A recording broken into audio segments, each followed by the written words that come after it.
L'actualité patrimoniale selon les GIRA.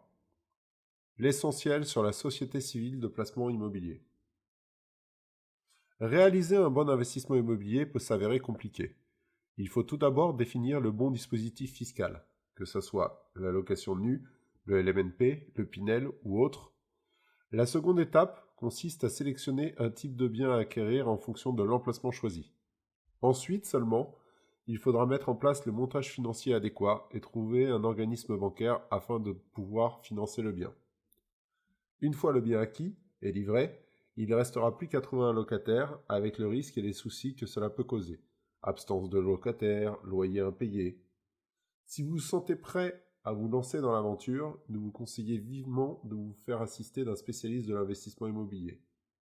Se positionnant en alternative avantageuse, les sociétés civiles de placement en immobilier, ou SCPI, sont des sociétés de placement collectif dédiées aux investisseurs particuliers et professionnels. En quoi cela consiste? Quel est leur mode de fonctionnement? Comment cela fonctionne? Quelle façon est-ce d'investir? Est-ce risqué? Est-ce un investissement rentable? Tout autant de questions qui trouvent leur réponse. Qu'est-ce qu'une SCPI? Appelée aussi Pierre Papier, la SCPI est une société dont l'objet social est l'acquisition, la gestion et la valorisation d'un patrimoine immobilier. Elles sont créées et gérées par des sociétés de gestion de portefeuille. À ce titre, elle est dotée d'un statut particulier puisqu'elle est autorisée à faire appel à l'offre publique d'épargne. Elles doivent impérativement obtenir le visa de l'autorité des marchés financiers ou AMF, bien qu'elles ne soient jamais cotées en bourse. Quel est leur mode de fonctionnement? En échange des fonds collectés auprès des investisseurs, elles leur remettent des parts de société. Avec l'argent de la collecte, la société multiplie les acquisitions d'immeubles d'habitation, de bureaux ou de commerce afin de diversifier les sources de revenus. Les loyers perçus sont collectés par le gestionnaire. Après déduction de tous les frais, que ce soit entretien, gestion, impôts locaux, assurances et autres, ce dernier redistribue le résultat aux associés en proportion du nombre de parts qu'ils possèdent. Ces revenus sont versés tous les trimestres et seront imposables au titre des revenus fonciers pour un investisseur particulier. Dans la gestion du parc, les actifs, pas ou peu rentables, seront liquidés au profit d'autres investissements jugés plus pertinents. La société multiplie ainsi les biens à la location afin de diversifier les sources de revenus, réduisant ainsi le risque locatif. Il existe trois grandes familles de SCPI, que sont les SCPI de rendement, composés de locaux d'entreprise et commerciaux, bureaux et entrepôts, qui permettent effectivement de dégager une rentabilité beaucoup plus forte que celle de l'immobilier résidentiel. Vous avez aussi les SCPI fiscales, qui sont basées sur des investissements en immeubles d'habitation pour pouvoir bénéficier d'avantages fiscaux. Et aussi les SCPI de plus-value, qui ont pour but de valoriser des immeubles et la création de revenus ou de déficits fonciers. Dans quelques années, c'est l'un des placements les plus appréciés des Français, particuliers, de par sa facilité de mise en place et surtout sa souplesse de gestion. Découvrons la SCPI en quelques chiffres. Ce sont des données depuis 2016. On compte 178 SCPI sur le marché, gérées par 28 sociétés de gestion, avec 6 900 associés, et cela représentant 5,6 milliards d'euros de collecte par an. Alors pourquoi investir dans une SCPI, me direz-vous, plutôt que dans un bien immobilier locatif? La première raison, c'est la mutualisation et la diversification du risque. La SCPI est un produit collectif, composé d'un ensemble de biens immobiliers répartis en grande majorité sur le territoire français. Les SCPI apportent une diversification géographique, que ce soit Paris, région parisienne, province, ou alors l'étranger, mais surtout sectorielle, dans lequel vous allez retrouver du bureau, du commerce, voire même de l'habitation. Cette diversification est assurée par le gestionnaire financier. Elle permet une mutualisation du risque auprès de tous les investisseurs porteurs de parts. Pour rappel, certaines SCPI dépassent le milliard d'euros d'investissement avec plus de 200 immeubles à l'intérieur d'elles. L'autre argument, l'accessibilité à un patrimoine immobilier d'exception. La SCPI donne accès à la détention indirecte d'un patrimoine immobilier de bureau. En direct, ces investisseurs ne sont accessibles qu'à partir de plusieurs millions d'euros d'investissement et de lourdes contraintes administratives. Ici, vous pourrez devenir propriétaire d'une partie de ce parc pour quelques centaines d'euros maximum.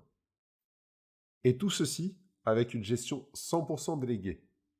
Les SCPI permettent de s'exonérer des contraintes propres à l'investissement locatif traditionnel, en l'occurrence la gestion du bien et des locataires, ainsi que des frais afférents aux travaux, charges de copropriété et différentes taxes comme la taxe foncière. Et leur rentabilité dans tout ça? Eh bien, elles sont élevées pour l'investissement immobilier. Dans un contexte difficile pour les marchés actions ou les fonds en euros des compagnies d'assurance, la SCPI affiche une rentabilité encore supérieure à 4% et des augmentations de valeur de part courant des années suivantes. Et pour le coup, tout ça dans un cadre avec une réglementation contraignante. En tant que produit financier de droit français, les SCPI sont naturellement soumises aux règles et au contrôle de l'AMF. L'autorité des marchés financiers est un organisme indépendant, public, doté de la personnalité morale et disposant d'une autonomie financière qui a pour mission de veiller à la protection de l'épargne investie dans les investissements financiers pour les particuliers, avec une nécessité d'information pour les investisseurs et le respect du bon fonctionnement des marchés des instruments financiers. Voyons les chiffres clés sur un rendement de la SCPI en 2016. Le taux d'occupation financière est de 92% en immobilier d'entreprise, tout SCPI confondu. Le taux de rendement moyen est de 4,63% sur les dividendes. Et l'augmentation moyenne de la part a été de 2,34% en moyenne sur toutes les SCPI françaises. Alors comment acheter des SCPI au final? Il y a 4 possibilités de financer l'acquisition des parts. La première, l'investissement peut se faire comptant. Cela permettra de réallouer une partie de son épargne vers des actifs plus performants que les livrets ou autres typologies de placement. La seconde, vous pouvez procéder à un financement à crédit immobilier ou à la consommation, qui vous permettra d'acheter plus de parts que si vous en achetez comptant. La troisième manière est de procéder à l'acquisition des parts par le biais de contrats d'assurance vie, pour profiter d'une fiscalité plus avantageuse que celle des revenus fonciers.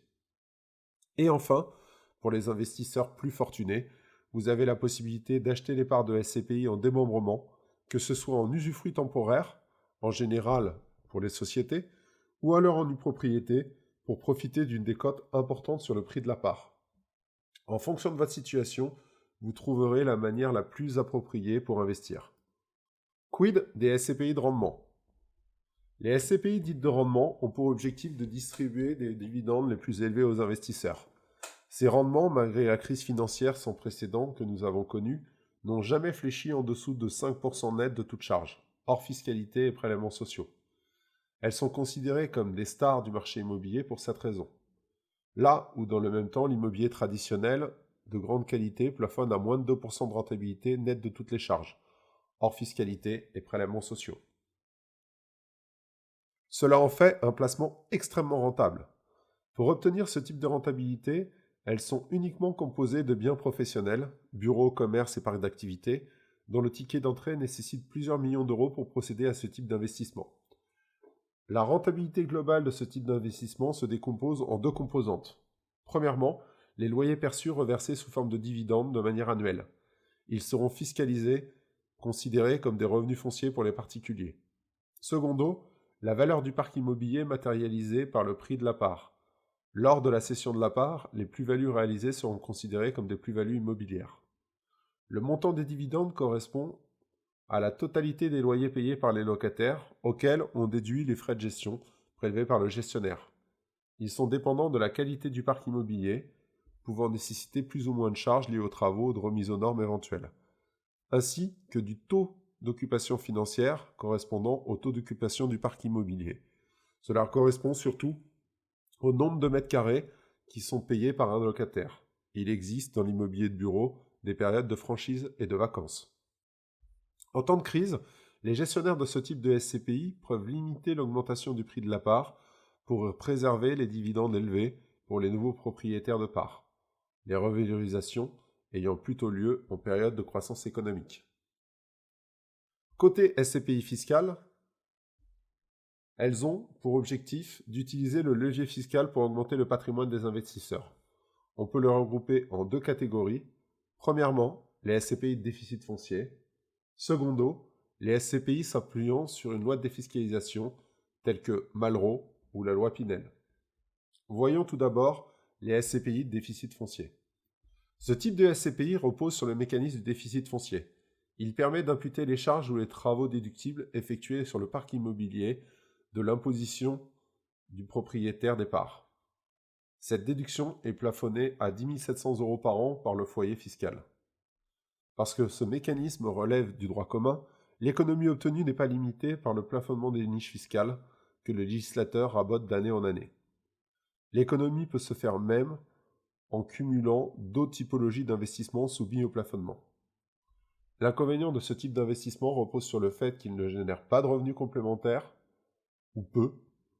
L'investisseur va uniquement jouer sur le levier de la revalorisation du parc immobilier grâce aux travaux effectués pour en tirer une plus-value à la revente.